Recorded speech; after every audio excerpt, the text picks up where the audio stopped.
നമസ്കാരം.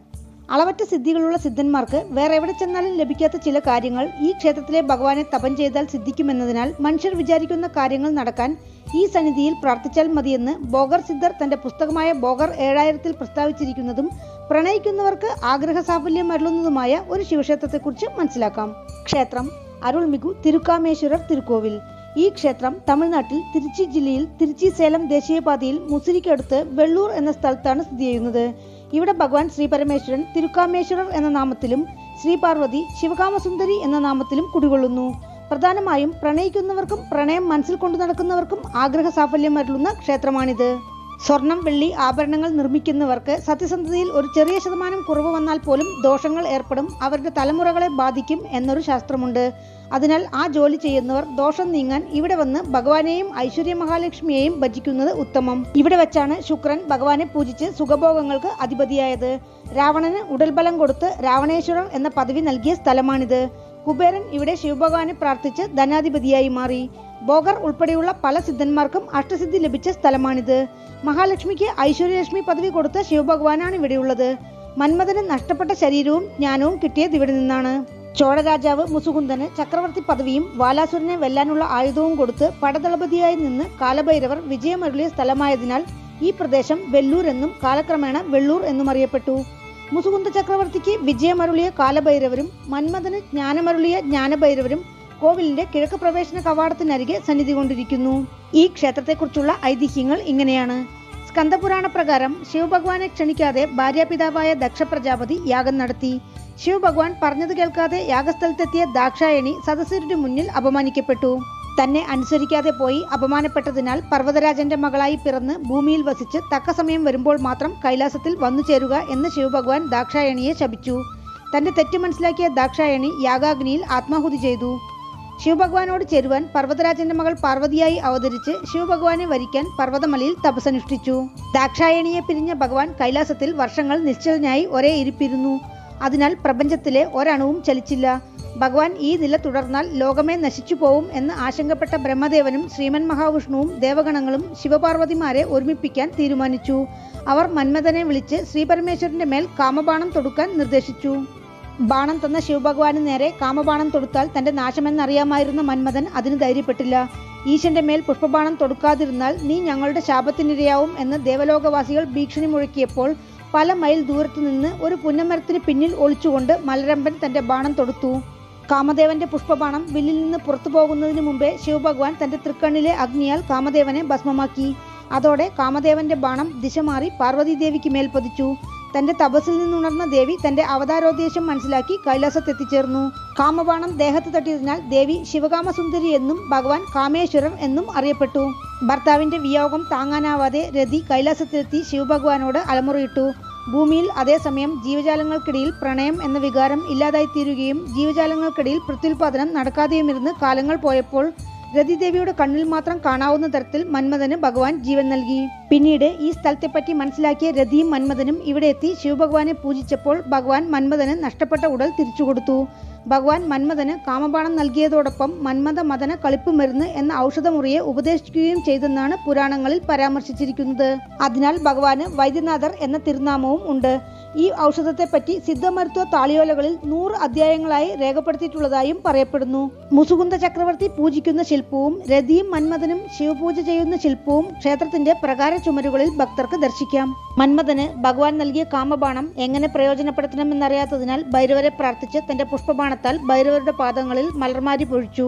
തൃപ്തനായ ഭൈരവമൂർത്തി പീഠത്തിൽ കയറി നിന്ന് ജ്ഞാനഭൈരവരായി ദർശനം കൊടുത്ത് ഏതേത് ജീവജാലങ്ങളിൽ ഏതേത് വിധത്തിൽ കാമബാണം പ്രയോഗിക്കണം എന്ന ജ്ഞാനത്തെ ഉപദേശിച്ചു എന്നാണ് സ്ഥലപുരാണത്തിൽ പരാമർശിച്ചിരിക്കുന്നത്. ഞായറാഴ്ചകളിൽ ഭൈരവമൂർത്തിക്ക് 4:30 മണി മുതൽ 6 മണിക്കുള്ളിൽ രാഹുകാലത്ത് ചെവ്വരളി മാല ചാർത്തി പ്രാർത്ഥിച്ചാൽ ജ്ഞാനം ലഭിക്കും എന്നാണ് പറയുന്നത്. വേറൊരു ഐതിഹ്യം, പാലാഴി മദനത്തിൽ അമൃത് അസുരന്മാർക്ക് കൊടുക്കാതിരിക്കാനായി മോഹിനി രൂപം പൂണ്ട മഹാവിഷ്ണുവിൽ ശ്രീ പരമേശ്വരൻ മോഹിതനായി അയ്യപ്പസ്വാമി അവതരിച്ചു. ഇതറിഞ്ഞ മഹാലക്ഷ്മി ദേഷ്യത്താൽ വൈകുണ്ഠം വിട്ട് പുറത്തുപോയി ഇതിന് കാരണക്കാരനായ ശിവഭഗവാനെ ന്യായം ചോദിക്കാൻ വരാൻ പറഞ്ഞെങ്കിലും ഭഗവാൻ എത്തിയില്ല. ഉടനെ ദേവി ഭൂമിയിൽ വില്വാരണ്യം എന്നറിയപ്പെട്ടിരുന്ന ഈ പ്രദേശത്തെത്തി ശിവദർശനത്തിനായി ഒരു വില്ലുമരത്തിനടിയിൽ തപസിരുന്നു. പല യുഗങ്ങൾ കഴിഞ്ഞിട്ടും ശ്രീ പരമേശ്വരൻ മഹാലക്ഷ്മിക്ക് ദർശനം കൊടുത്തില്ല. അന്നേരം ദേവി തൻ്റെ ശരീരത്തെ തന്നെ ഒരു വില്വ മരമായി മാറ്റിക്കൊണ്ട് ശിവലിംഗത്തിന് വില്വയില മഴയായി പൊഴിച്ച് ശിവപൂജ ചെയ്തു. പൂജയിൽ സംപ്രീതനായ ശിവഭഗവാൻ ദർശനം കൊടുത്ത് അയ്യപ്പന്റെ അവതാരോദ്ദേശത്തെ മഹാലക്ഷ്മിക്ക് പറഞ്ഞു മനസ്സിലാക്കി. ദേവിയുടെ കോപം തണുപ്പിച്ച് ശാന്തമാക്കി മഹാവിഷ്ണുവിനോട് ചേർത്തുവച്ചു. വില്വമരമായി തന്നെ അർച്ചന ചെയ്ത കാരണത്താൽ ശ്രീവത്സമുദ്ര പതിച്ച മകുടത്തെ ദേവിക്ക് കൊടുത്ത് ദേവിയെ ഐശ്വര്യത്തിന്റെ അധിപതിയാക്കി. അങ്ങനെ മറ്റെങ്ങുമില്ലാത്ത വിധം ഈ ക്ഷേത്രത്തിൽ ദേവി ഐശ്വര്യ മഹാലക്ഷ്മിയായി. ക്ഷേത്രത്തിന്റെ കുബേരമൂലയിൽ വില്ലുമരവും നിഴലിൽ ഐശ്വര്യമകുടം ധരിച്ച മഹാലക്ഷ്മിയെയും ഭക്തർക്ക് കാണാം. അനവധി സിദ്ധികളുള്ളവരാണ് സിദ്ധന്മാർ. ബോഗർ സിദ്ധരുടെ ബോഗർ 7000 എന്ന പുസ്തകത്തിൽ സിദ്ധന്മാർ എല്ലാം എവിടെ പോയി തപം ചെയ്താലും സിദ്ധിക്കാത്ത കാര്യങ്ങൾ തിരുക്കാമേശ്വരർ സന്നിധിയിൽ ഇരുന്ന് തപം ചെയ്താൽ സിദ്ധിക്കുമെന്നതിനാൽ പാമ്പാട്ടി സിദ്ധർ, പുലിപ്പാണി സിദ്ധർ എന്നിവരുടെ നേതൃത്വത്തിൽ സിദ്ധന്മാരുടെ കൂട്ടം ഇവിടെ തപസ് ചെയ്തിരുന്നു എന്ന് പരാമർശമുണ്ട്. ബോഗർ സിദ്ധർ തിരുക്കാമേശ്വരർക്ക് ശിവയോഗ ചക്രത്തെ പ്രതിഷ്ഠ ചെയ്ത ശേഷമാണ് പഴനിയിൽ നവപാഷാണ ദണ്ഡായുധപാണി ശില പ്രതിഷ്ഠ ചെയ്യാൻ പോയതെന്നാണ് പറയുന്നത്. ക്ഷേത്രത്തിലെ മഹാമണ്ഡപത്തിൽ ബോഗർ പ്രതിഷ്ഠിച്ച ശിവയോഗ ചക്രത്തെ ഭക്തർക്ക് ഇന്നും ദർശിക്കാം. ഈ ബോഗർ സിദ്ധരെ കുറിച്ച് പഴനി വീഡിയോയിൽ വിശദമായി പ്രതിപാദിച്ചിട്ടുണ്ട്. ഈ ക്ഷേത്രത്തിന്റെ ഈശാനകോണിലുള്ള തുരങ്കത്തിൽ ബോഗർ പ്രതിഷ്ഠയുണ്ട്. ഈ ക്ഷേത്രത്തിൽ സൂക്ഷ്മരൂപത്തിൽ നിറയെ സിദ്ധന്മാർ ഇന്നും തപസ് തുടരുന്നുണ്ടെന്ന് അഗസ്ത്യർ, വസിഷ്ഠർ, കാകഭുജണ്ഡർ എന്നിവരുടെ താളിയോലകളിൽ കുറിപ്പുണ്ട്. ഭഗവാന്റെ വശീകരണ ശക്തി മറ്റാരും അനുഭവിക്കരുത് എന്നു കരുതി പൊതുജനങ്ങൾക്ക് തുറന്നു കൊടുക്കാതെ കോവിൽ മുഴുവനും അടച്ച് വടക്ക് കിഴക്ക് ഭാഗത്തുള്ള തുരങ്കപ്പാതയിൽ കൂടി വന്ന് തനിയെ ഭഗവാനെ ദർശിച്ചു പോയിരുന്നു കുലോത്തുംഗ ചോഴൻ രണ്ടാമൻ എന്നൊരു കഥയും നിലവിലുണ്ട്. 1600 വർഷത്തോളം പഴക്കം കണക്കാക്കുന്ന അരുൾമിகு തിരുക്കാമേശ്വരർ തിരുക്കോവിൽ 6ാം നൂറ്റാണ്ടിൽ വിജയാദിത്യ ചോഴനാൽ പുനർനിർമ്മാണം ചെയ്തതായി ക്ഷേത്രത്തിൽ നിന്ന് ലഭിച്ച ശിലാഫലകങ്ങളിൽ രേഖപ്പെടുത്തിയിരിക്കുന്നു. ക്ഷേത്രത്തിലേക്ക് പ്രവേശിക്കാൻ തെക്കിലും കിഴക്കിലുമായി 2 പ്രവേശന കവാടങ്ങളുണ്ട്. 4 നിലയുള്ള രാജഗോപുരം കടന്ന് കിഴക്കുവാതിൽ വഴി അകത്ത് പ്രവേശിച്ചാൽ കൊടിമരം, ബലിപീഠം, നന്ദി ഭഗവാൻ, 4 തൂണുകൾക്കുള്ളിൽ വിനായകർ. തൂണുകൾ 4 വേദങ്ങളാണ്.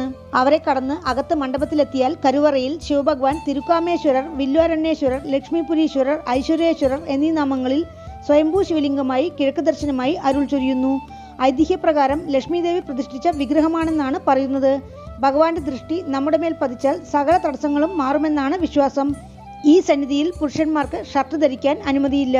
അമാവാസി ദിവസങ്ങളിൽ ഭഗവാനും ദേവിക്കും തുടർന്ന് വില്ലുവാർച്ചന നടത്തി വന്നാൽ വിവാഹിതകൾക്ക് മംഗല്യബലവും, പ്രണയിക്കുന്നവർക്കും പ്രണയം ഉള്ളിൽ കൊണ്ടു നടന്ന് അവസരം കിട്ടാത്തവർക്കും വിവാഹിതരാവാൻ മുതിരുന്നവർക്കും എന്നുവേണ്ട പിരിഞ്ഞ ദമ്പതികൾക്കുള്ളിൽ പോലും പ്രണയം നാമ്പിടുമെന്നും ഒന്നുചേരാൻ അവസരമുണ്ടാവും എന്നത് ഇവിടെ വന്നു പോകുന്ന ഭക്തരുടെ അനുഭവ സാക്ഷ്യമാണ്.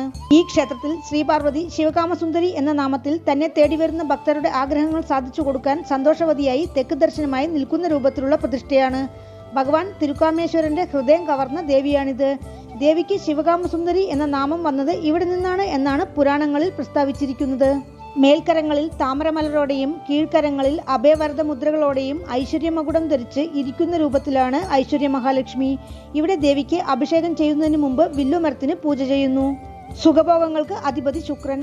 ശുക്രന്റെ അതിദേവത മഹാലക്ഷ്മി. ജാതകത്തിൽ ശുക്രന് ബലമില്ലാതായാൽ എത്ര വലിയ കോടീശ്വരനായാലും കാര്യതടസ്സം, മനസങ്കടം, സാമ്പത്തിക വീഴ്ച, വിവാഹ തടസ്സം, സന്താന തടസ്സം എന്നിവ ഏർപ്പെടാൻ സാധ്യതയുണ്ട്.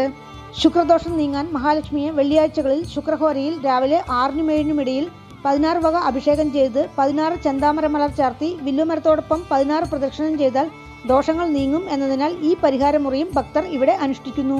ക്ഷേത്രത്തിൽ പ്രധാന ദേവതകളെ കൂടാതെ ദക്ഷിണാമൂർത്തി, മഹാവിഷ്ണു, വിഷ്ണുദുർഗ, ബ്രഹ്മാവ്, പോഷഗണപതി, വള്ളിദേവ്യാനി സമേത മുരുകൻ, ചണ്ഡികേശ്വരർ, നവഗ്രഹങ്ങൾ, കാലഭൈരവർ, ജ്ഞാനഭൈരവർ എന്നിങ്ങനെ കുറച്ച് ഉപദേവതകളുമുണ്ട്. ക്ഷേത്രവൃക്ഷം വില്വം. ക്ഷേത്രതീർത്ഥം ഐശ്വര്യതീർത്ഥം. ആഗമവിധി പ്രകാരമുള്ള 2 കാല പൂജകളാണ് ക്ഷേത്രത്തിൽ അനുഷ്ഠിക്കുന്നത്. അമാവാസി, പ്രദോഷം, വെള്ളിയാഴ്ച എന്നീ പ്രധാന ദിവസങ്ങൾ കൂടാതെ ആടിപ്പൂരം, വിനായക ചതുർത്ഥി, കന്ദഷഷ്ഠി, മഹാശിവരാത്രി എന്നിവയും ക്ഷേത്രത്തിൽ ഉത്സവമായി കൊണ്ടാടുന്നു. പൂജാ സമയം രാവിലെ 9 മണി മുതൽ 11 മണി വരെ, വൈകുന്നേരം 6 മണി മുതൽ 7 മണി വരെ. ക്ഷേത്രത്തിലേക്ക് എത്തുവാൻ തിരുച്ചിയിൽ നിന്ന് 32 കിലോമീറ്റർ, മുസിരിയിൽ നിന്ന് 6 കിലോമീറ്റർ. അടുത്തുള്ള റെയിൽവേ സ്റ്റേഷൻ കുളിത്തല, തിരുച്ചി. വീണ്ടും അടുത്ത വീഡിയോയിൽ കാണാം. നന്ദി.